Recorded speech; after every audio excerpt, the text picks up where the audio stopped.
ప్రభావం ఎక్కువ. ఈ పంట నష్టం జరిగిన దానికి మేము ఎస్ఎస్ చేయాలి, ఎస్ఎస్ నివేదిక రావాలి. నివేదిక ఆధారంగా ఇవ్వటానికి ప్రభుత్వం తయారుగా ఉన్నదని మేము ప్రజలకు తెలియపరిచినాం.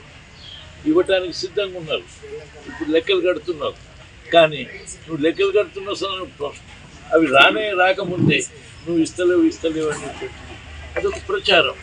ఆ ప్రచారం కొంతసేపు నమ్మిండు. ఇప్పుడు నమ్మే పరిస్థితి అని నేను భావిస్తున్నాను. సరే ఇది అది కాకుండా రాజ్యసభను అది ఇది కాకుంటే పెద్ద మంది గవర్నర్ చూస్తే బాగుండు అని వాళ్ళ యొక్క అభిలాష. కానీ మీ అందరికి చెప్పారంటే ఇంత ఆశ వద్దు అని మీకందరికి నిరూపించడానికి మనకి ఏది వద్దు అని చెప్పారు.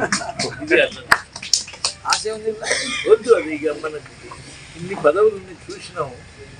5 నెలల ముఖ్యమంత్రి ముఖ్యమంత్రి అది ఏది అవసరం లేదు. మీరు అందరు గౌరవంగా ఉండి మీకు తగిన సలహాలు ఇస్తే అందుకు అనుగుణంగా పనిచేసి ప్రజల సమస్యలు పరిష్కరిస్తే నేను సంతోషిస్తా, మీకు తోడుగా ఉంటాను. దట్ అది కూడా ఏంటంటే నేను ఇది సవ్యంగా వ్యవహరించకపోతే నేను కష్టం.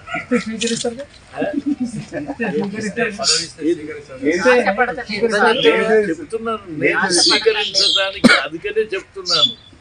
నేను స్వీకరించాలంటే ఎందుకు స్వీకరించాలి, అవునా అవసరమా అది నేను స్వీకరించాలంటే నిన్న పార్లమెంట్ అభ్యర్థి స్వీకరించబోయింది. అరే అవునయా అనకుండా బంద్ చేయండి అని చెప్పడానికి నేను చెప్తాను. అది అర్థం చేసుకుంటాను. అదే అంచేత నాకు అవసరం లేదు. కానీ మరి ఏంటంటే అంటే నాకు అవసరం లేదని పరిగెత్తుకొచ్చినంటే ఒకవేళ నువ్వు కింద పడి అయ్యో నన్ను ఎమ్మడిపడి తరుగుతున్నారు కొడుతున్నారు అని అంటే నిన్ను కాపాడటానికి రావాల్సిన దానికైతే వస్తాను. ఆ విధంగా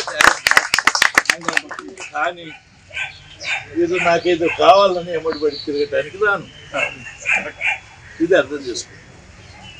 చూడండి, దాని కొరకు ప్రయత్నం చేయటం కూడా కుదరదు. ఆ ప్రయత్నం చేసేదైతే ఎప్పటి నుంచో అందరు నా కొరకు ప్రయత్నం చేసిండ్రు, నేను ఎవరి కొరకు ప్రయత్నం చేసింది. ఇది అంటే ఇవి మీకు కొన్ని చెప్పాలంటే ఇంకా మీకు అంటే మీకు తెలియని విషయం చెప్పాలంటే నేను ఇప్పటి వరకు ఏ పార్టీలో ఉన్నా, ఏ పార్టీకి స్టార్ట్ అయినా నాకు టికెట్ ఇవ్వమని ఆ అధ్యక్షుని కానీ లేకపోతే ఆ పార్టీ హెడ్ని కానీ నేను రిక్వెస్ట్ చేయలేదు. మీ ప్రజల యొక్క ఆశీర్వాద బలంతో, ప్రజాబలంతో, ప్రజాభిప్రాయం జానారెడ్డి గారికి ఉన్నదని ఆ పార్టీలు నన్ను గౌరవించినాయి. ఇది గుర్తుపెట్టి ఇది మీకు సరిగ్గా చెప్పాలి.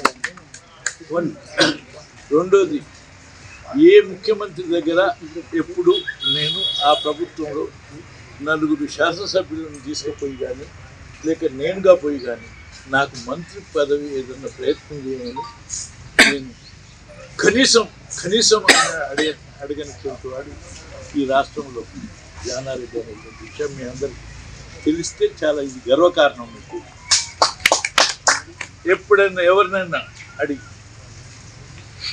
అంటే టికెట్ అడగలే, మంత్రి పదవి అడగలే, కానీ ప్రజలను అడిగినాను, ఓటు అడిగినాను. నన్ను నాకు ఒక అభ్యర్థిగా నిర్ణయించింది. దట్స్ ఒకవేళ ప్రజలు ఏదన్నా